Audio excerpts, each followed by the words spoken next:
For our final discussion question, we're talking about best practices and taking a look at best practices, especially for me because I'll be gearing my teaching more to adult learners, really taking into account the learners, who they are, what their abilities are, and what they bring to the table, the content that needs to be taught, the essential content, media selection,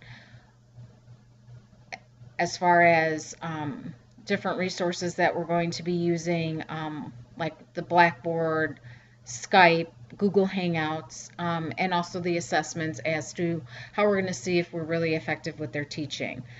For me, best practices for distance education ties back to the equivalence theory, where you're providing the same kind of experience, whether it's at a brick and mortar school or whether it is through distance learning.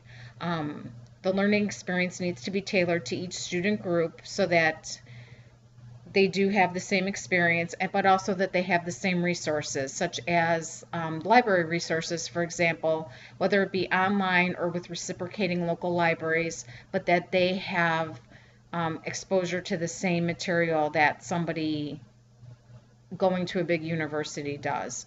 Appropriate application.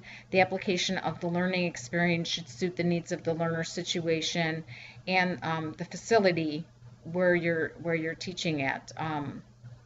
For an example for this, I'm not doing a video conference if if the student has a modem and not high-speed internet.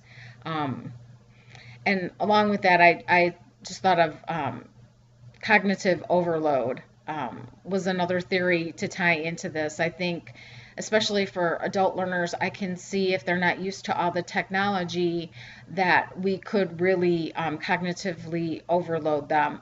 Like I am this week with trying to finish 2 classes and work full time. I am like totally cognitive overload. But one of the things I thought of that was the imagination effect, or